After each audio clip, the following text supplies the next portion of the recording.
Today on the Average Alderman, we're using one of these grid spotters. We're glassing for sheds and deadheads. That's a freshie there, baby. So you're not gonna wanna miss this episode. We find some pretty awesome stuff. Travis, you're gonna need to buy one of these. But I'm gonna have to show you how to use it because it does have 3 moving parts on it.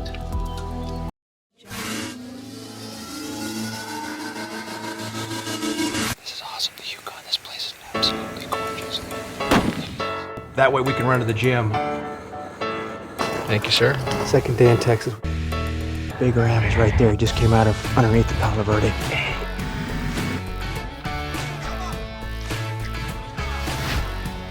Oh. I'm gonna go over what is in my glassing bag. Just starting to do a little preseason scouting. It's early. It is April, but we usually make a couple trips in April just down here to some of this lower country to find some of these local resident deer.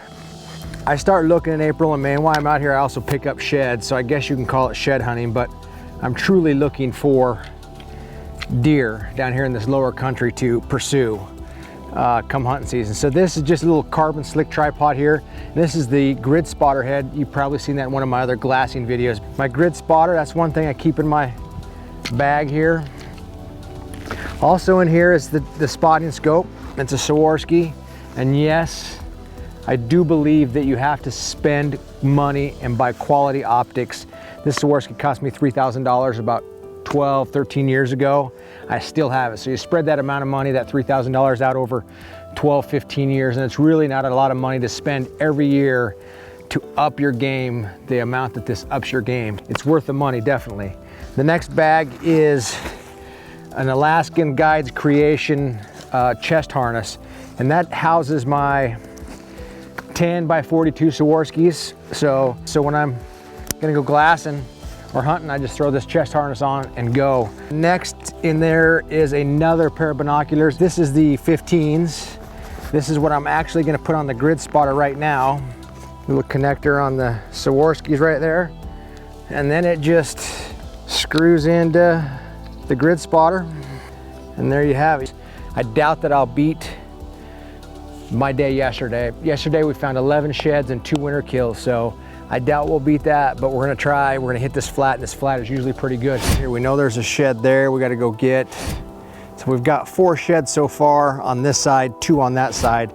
We've got 6 in here, and I picked up the winter kill earlier, and 2 elk sheds, so 6, 7, 8, 9, which ain't bad. Sometimes I strike out and don't get any in a set, but I got 3 this morning, and it looks like 6 here today.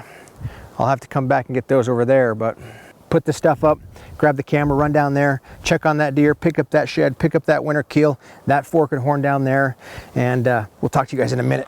All right, there's the forked horn, and not 150 yards down the hill is a winter kill. 3-point. Actually, it's better than a 3-point.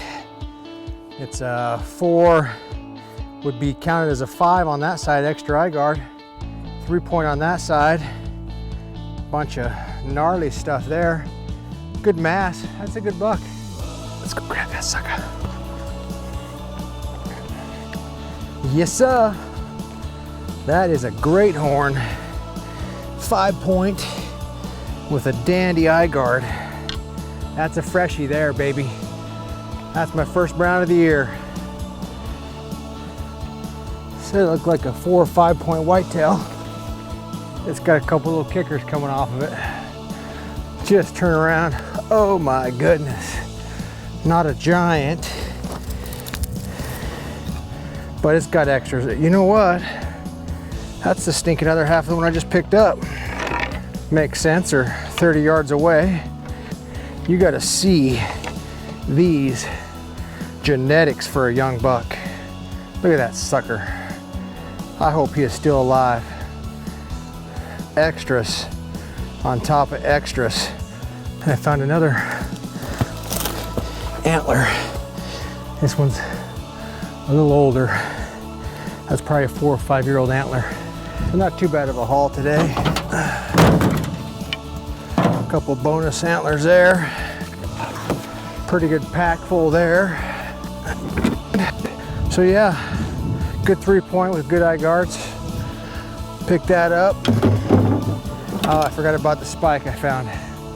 Spike, a couple 5-point elk sheds that I found with the grid spotter. And these are 2-year-old sheds too. Hard white, so they stick out like a sore thumb, but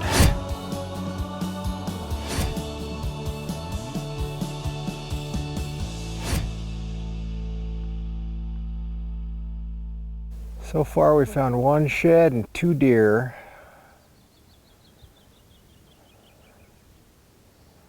I don't know if I'll go get the shed or not. I'm not certain at this point. Can't tell how good it is. If it's just a 3-point or what. I'm just gridding this big draw over here. I'm going from the top over and then down and then back to the left and then down and back to the right and then down and back to the left again. And then I'll move out across this flat. The flat's probably my favorite spot to grid, and especially this one out here because there's no ATVs can get to it. The only way you can get in here is to hike, and I know that cuts out at least 75% of the shed hunters. So you have a perfect Y and X axis on this. So right now I've grid that draw down there. Now I'm just going to, from that draw, I'm going to come completely across this flat here, all the way out to the reservoir over there, and then I'm going to drop it down. And I'm just going to continue to hit this grid. And the closer I get, the more I'll have to grid because I'm covering smaller areas. Further out there, like right now I'm a mile out there, I'm covering a spot that's 400 yards by 400 yards. So I have to, once I move my tripod and move my grid spotter, I actually have to grid with my eyes because it's such a big spot. Well, I'm so glad I came down to pick up this horn. As you can see, it's more than just a 3-point. It's a 4-point with a split eye guard and an awesome 4-inch drop tine. It's definitely worth walking down here. I spotted this horn from clear up there on the rim rock about 1.5 miles away. I thought it was just a 3-point. I had nothing but time. I only seen two sheds today with the grid spotter, so I figured I might as well walk down and get them. Other one was a chalk 4, and this awesome 180-inch buck with a split eye guard and a 4-inch drop tine.